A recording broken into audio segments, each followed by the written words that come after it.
look at Part 1. Part 1. You will hear a female and a male student talking to a female tutor about a self-evaluation form. First, you have some time to look at questions 1 to 6.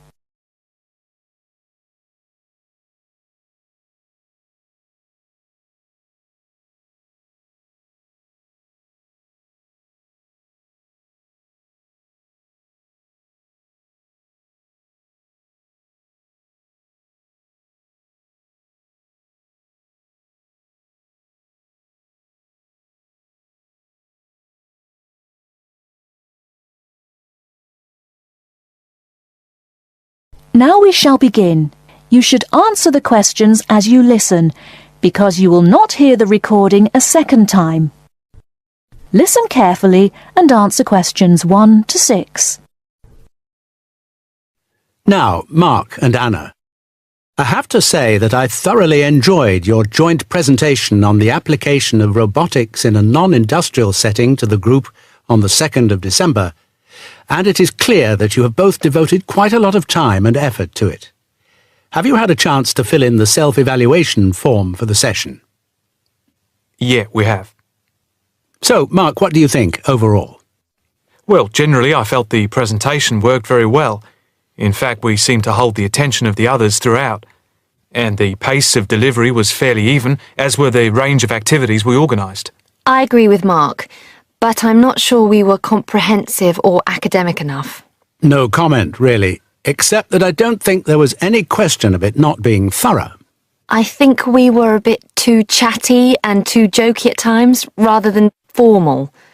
OK, what do you think were the best areas, and which do you think can be improved on? Well, everything could have been improved on. I felt very good about the handouts. We'd spent a lot of time putting them together. They had a very professional appearance as we bound them into a booklet.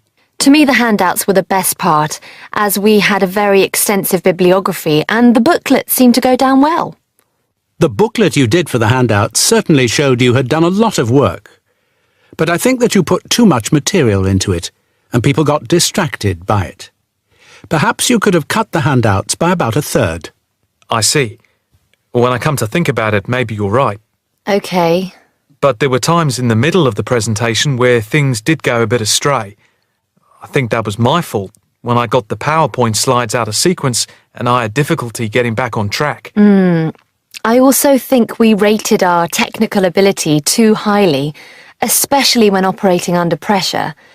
I had never done a presentation with technical equipment before, so it was a steep learning curve for me in particular. Yes, I think you could have done with a bit more practice with the equipment beforehand. Before you hear the rest of the conversation, you have some time to look at questions 7 to 10.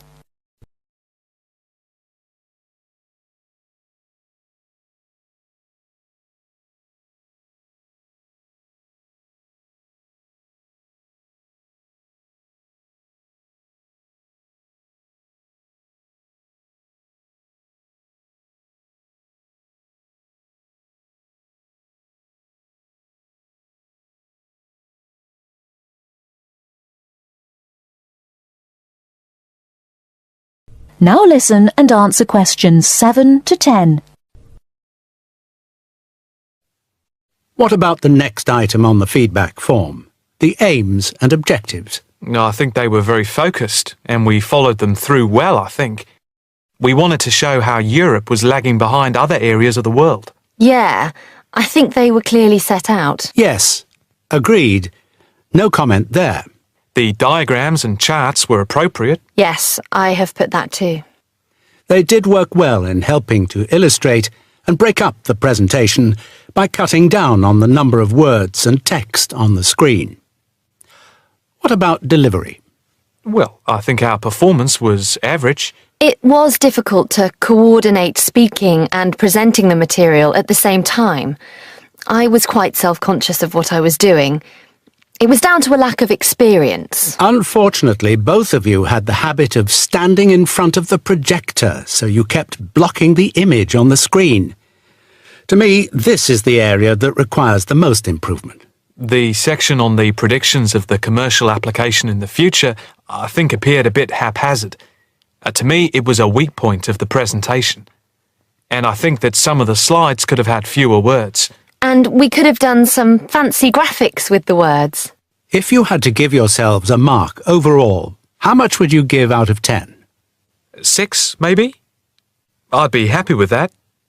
Though bits were probably nearer a 7. So I'd say a 6. Anna, what do you think? I think for me it's perhaps a 7. OK, did you find the task and the evaluation useful? That is the end of part 1. You now have half a minute to check your answers.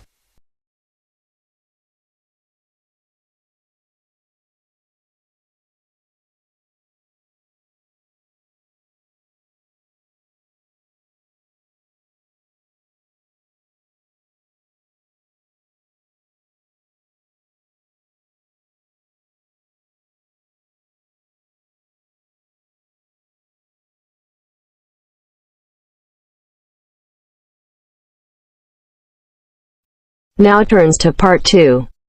Part 2. You will hear a trainer giving a talk to people who want to learn outdoor survival skills. First, you have some time to look at questions 11 to 16.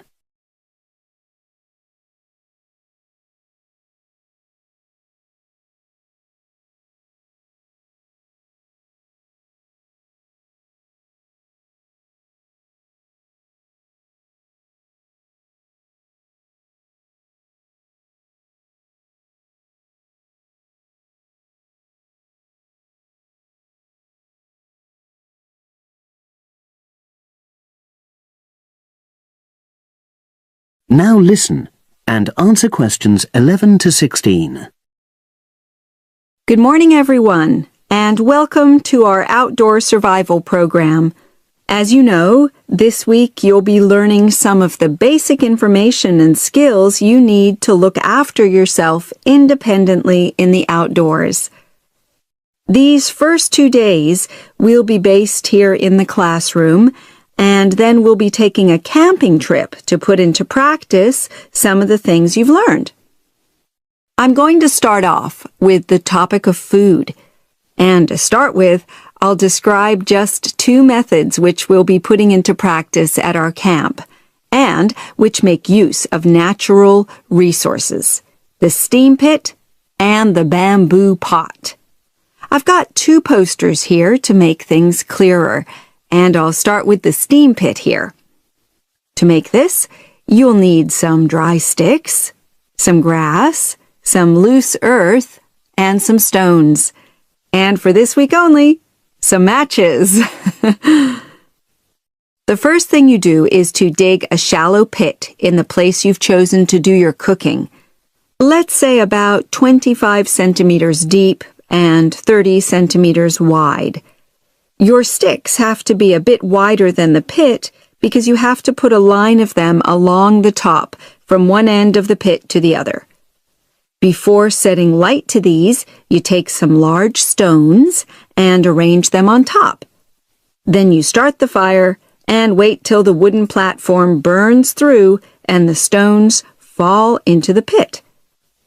At this point, brush away any pieces of hot ash from the stones. You can use a handful of grass and then take another stick and push it down into the center of the pit, between the stones. After that, you cover the whole pit with a thick layer of grass. And then you can put your food on it, wrapped in more pieces of grass, like parcels. Finally, cover the whole thing with earth. You have to pat it firmly to seal the pit. Then all you have to do is take the stick out and pour a bit of water into the opening that it leaves. It should take about 4 hours for your food to cook, as it cooks slowly in the steam that's created inside the pit. Now you have some time to look at questions 17 to 20.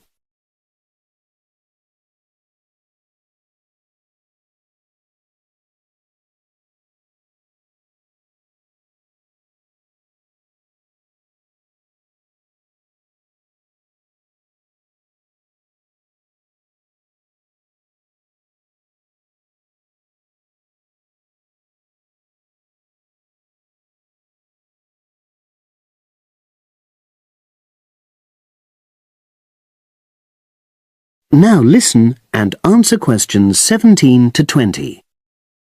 So, simple but effective. The other method you're going to practice this week is the bamboo oven. Now, the steam pit is ideal in certain conditions because the heat is below ground level. For example, if there's a strong wind and you're afraid a fire might spread.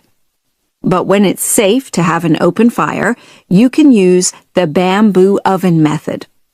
You get a length of bamboo, which, as you probably know, is hollow and consists of a number of individual sections with a wall in between. You use a sharp stick to make a hole in each of the dividing walls apart from the end one. Then you lean the bamboo over a fire with the top propped up by a forked stick and the bottom sitting on the ground. You pour enough water in the top to fill the bottom section and then light a fire underneath that section to heat the water. Then you put your food inside the top section and the steam coming up the bamboo through the holes you made cooks it. I'm going to move on now to food itself and talk about some of the wild plants you might cook. I'm going to begin with fungi. That's mushrooms and toadstools. I'm sure you'll be aware that some of these are edible and they're delicious, but some of them are highly poisonous. Now, whether they're poisonous or not, all fungi that you find in the wild should be cooked before eating, because that helps to destroy any compounds in them that might be mildly toxic. But be aware that any amount of cooking won't make poisonous varieties any safer to eat. Unless you can definitely identify a fungus, you should never eat it. It's not worth the risk. And you need to be really sure, because some fungi that are poisonous are very similar in appearance to certain edible varieties. They can easily be mistaken for each other.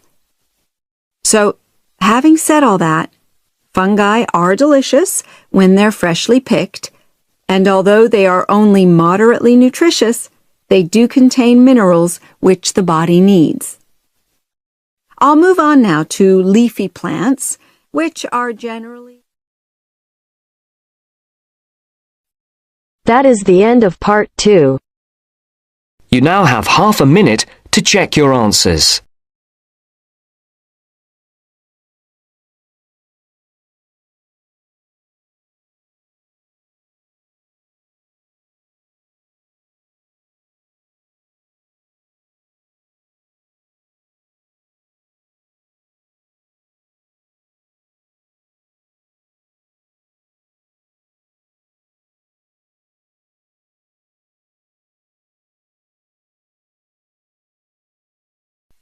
Now turns to part 3. Part 3. You are going to listen to a lecture on language learning. First, you have some time to look at questions 21 to 25.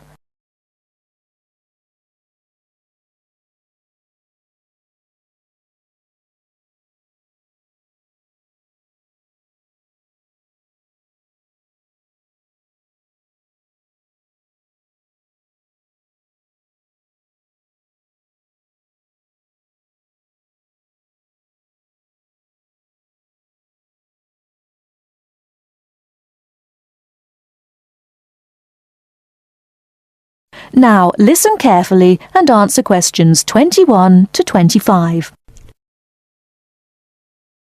This is the first in our series of lectures on language learning.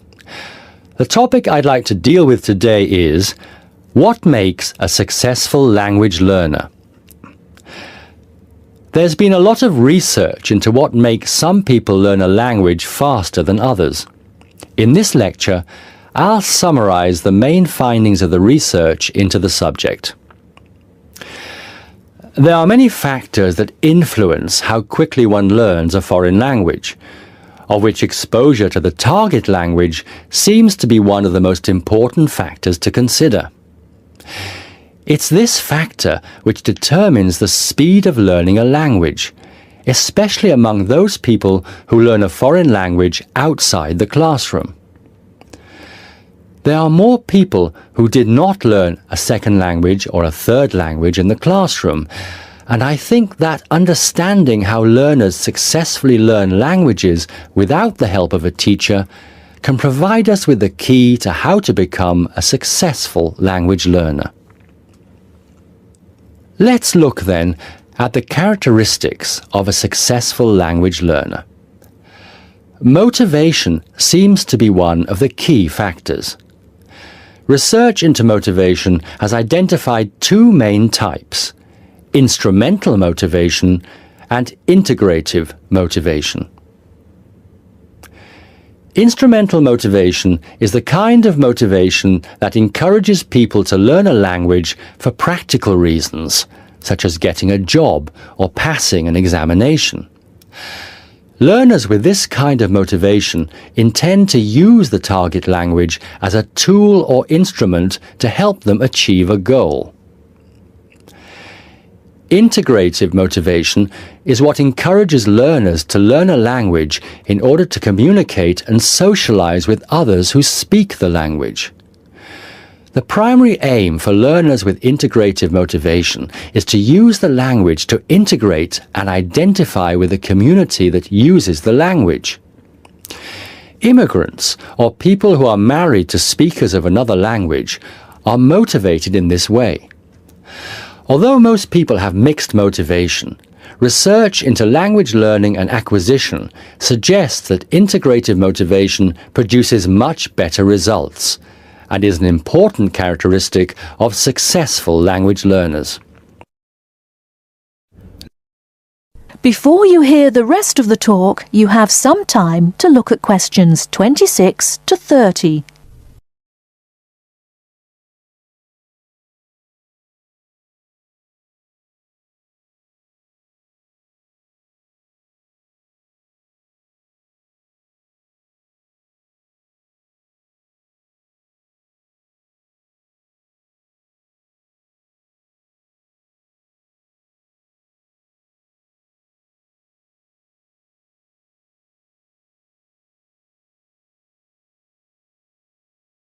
Now listen and answer questions 26 to 30. Personality is another important factor in language learning. One does not need to be an extrovert to learn a foreign language, but willingness to experiment and take risks is essential. Introverted or anxious learners who are afraid of making mistakes find it harder to learn a language. Good language learners will try to experiment with different ways of learning vocabulary or grammar until they find the way that suits them best. Language is a complex system. Successful language learners often design complex learning systems to master a language. They think about how they learn and organize their learning accordingly. They develop their own learning style and use a range of learning skills such as efficient revision techniques, systems for learning and organizing vocabulary, the ability to monitor their own speech, and the ability to plan their learning. Finally, age is another major factor to be borne in mind. Children seem to be in the best position to learn a foreign language rapidly and with the best results. Older learners can also be very successful and become proficient at using a language. Adult learners who make decisions about their learning and are independent of the teacher, who are analytical and aware of how they learn, and who take responsibility for their learning, stand a very good chance of learning a foreign language successfully. That is the end of part 3. You now have half a minute to check your answers.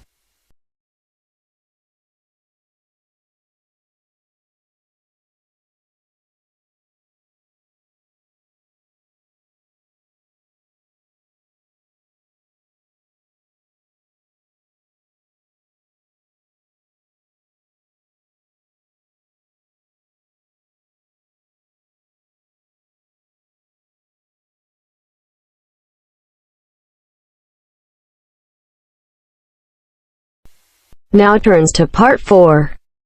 Part 4. This is Jane Frost with this morning's edition of Wake Up with Frost. First, you have some time to look at questions 31 to 40.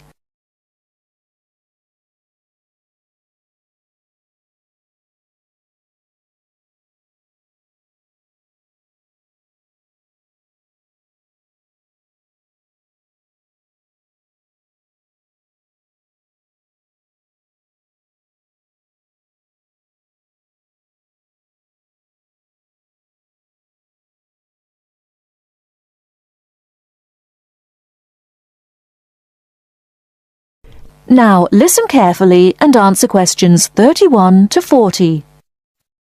Good morning. This is Jane Frost with this morning's edition of Wake Up with Frost. As you all know, for the last week we've been running a survey trying to find out what you, the listeners, think is the greatest invention of the last 200 years. The response has been amazing, double the amount we had last year, so thanks to all of you for taking part. We've had about 2,000 responses online and about the same on our phone lines. The lines are now closed, and this morning I can announce what the results were. So, here it is. You, the listeners, have chosen as the greatest technological invention of the past 200 years, and let me not forget to mention that 65% of you voted for this, it's the bicycle. Yes, the bicycle, first invented in 1818, and, would you believe it, the first bicycle was made of wood. The second bicycle had iron wheels. I cannot imagine what that must have been like to ride. It would have kept you fit at any rate. But for me, the best thing about the bicycle was what it did for women's rights. Yes, in the 1890s, it was the bicycle that meant women could change their clothing, start wearing trousers or pantaloons as they were known. Before then, women's clothes had been really uncomfortable, and I'd imagine quite difficult to breathe in. So, thanks to the ordinary bicycle, it was not only the man who wore the trousers in a home. Instead, women could now feel far more equal to their male contemporaries. And I'm sure you'll agree, the bicycle is a great way to get regular exercise, and of course, it's much better for the environment. And today, over 1 billion people all over the world ride bicycles, and for some, it's their only means of getting around from A to B. So, to all you bicycle riders out there, keep up the good work.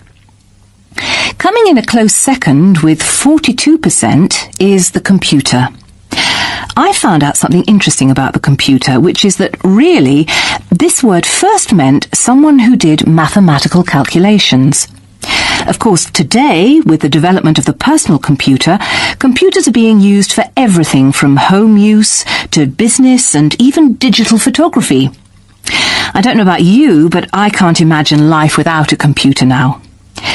I guess closely related to the computer is the internet, and this got 12% of your votes.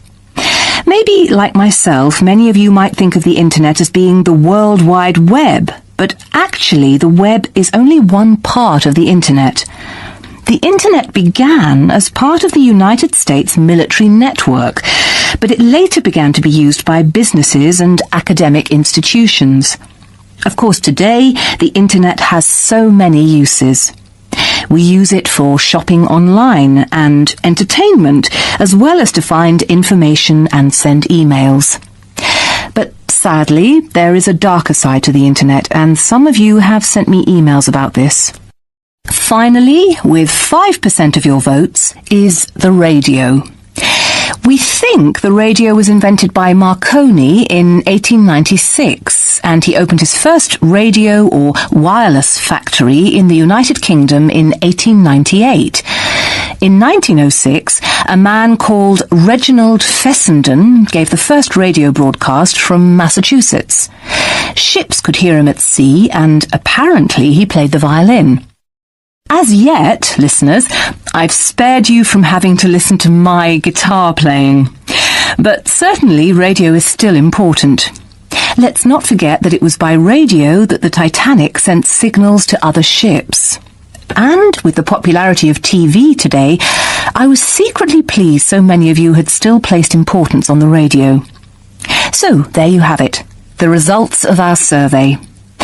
I think there are still important inventions that were not chosen but deserve a mention.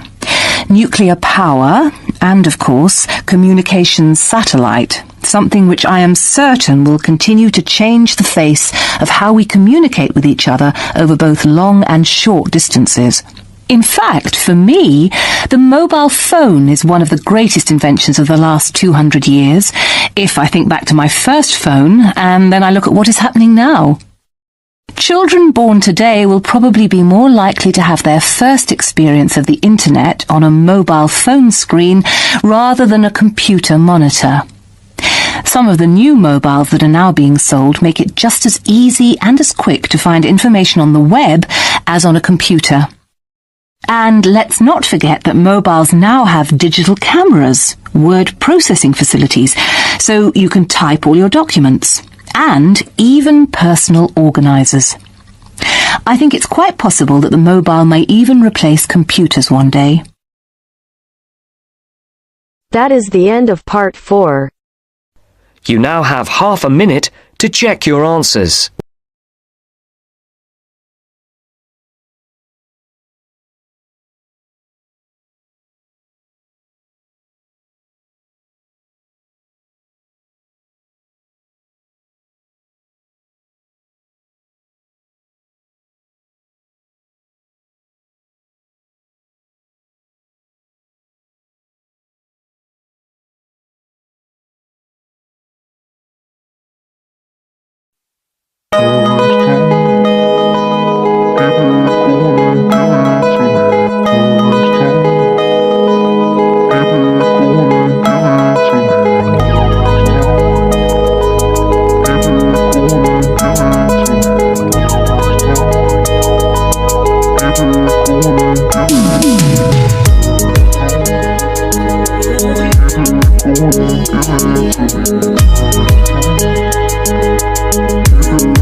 Give it to me.